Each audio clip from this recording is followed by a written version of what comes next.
Sir நானும் என் husband வந்து பைக்ல போவோம் சார். ஆப்போசிட்ல ஒரு பொண்ணு வந்தா போதும் உடனே ஹெல்மெட்டை கழட்டிடுவாரு.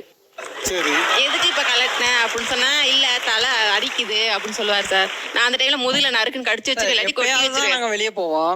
எனக்கு வந்து நான் எப்பயுமே வேலைக்கு போயிட்டு வரேன். என்னைக்காவது ஒரு நாள் தான் வெளியே கூட்டு போவேன். அப்போ போற வழியில எப்பதான் ஒரே மூஞ்சியை பார்த்துக்கிட்டே இருக்கிறது. அதனால பைக்ல போயில மிரர் பார்க்க விட மாட்டாங்க சார்.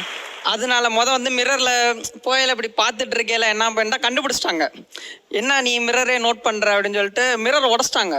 அதோட சரிங்க சார், பைக் இப்போ நான் ஓட்டுறது இல்லை, அவங்கள நான் கூட்டு போறதுமே கிடையாது.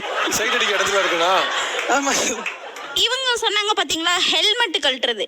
சார் என்ன பண்ணுவாருன்னா 2 சைடு மிரர் இருக்காது வண்டியில, இப்படிதான் தலை இருக்கும், கண்ணு மட்டும் இப்படி போயிட்டு போயிட்டு வரும் சார். அது நேச்சருங்க சார், பசங்களோட நேச்சரே அதான் சார். இது எனக்கு வந்து சரி காண்டா நான் கண்டுபிடிப்பேன்.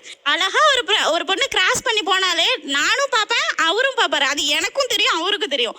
சேம் ஒரு பையன் கிராஸ் பண்ணி போனாலும் நானும் பார்ப்பேன் அவரும் பார்ப்பேன். அது எனக்கும் தெரியும் அவருக்கும் தெரியும். அதனால ஈஸியா கண்டுபிடிச்சிருவேன். சமத்துவமா நீங்களே டீல் பண்ணிக்கிறதா? ஆமா சார். அவங்க சைட் அடிக்க சஜஷன்ஸ் கொடுப்பாங்க, அந்த பொண்ணு நல்லா இருக்குல்ல. அப்ப நாங்க என்னதான் பண்றது? சைட் அடிக்கணுமா வேணாமா? இல்ல சார், ஃபர்ஸ்ட் எப்படின்னா இவர் வந்து அவரவே தன்னவே மறந்துடுவாரு. ஏதாவது ஒரு பொண்ணை பார்த்தா வா அப்படின்னு சொல்லிட்டு அவனுக்கு கொடுத்து வச்சிருக்கோம் இந்த டைலாக் வேற சேர்த்துக்குவாரு. என்னடா பேசுற, யார பத்திடா பேசுறேன்னு கேட்டா முன்னாடி போகுதுல காரு, அது செம்மையா இருக்குல்ல, முன்னாடி காரும் போகாது ஒன்னும் போகாது வெறும் ரோடா இருக்கும், அதை பார்த்து சொல்லுவாரு. இப்ப அதனால பழகி பழகி எனக்கே பழகிருச்சு. நானும் சேர்ந்து அவர் கூட சேர்ந்து பொண்ணு சைட் அடிக்க ஆரம்பிச்சிட்டேன் சார். ஐயோ.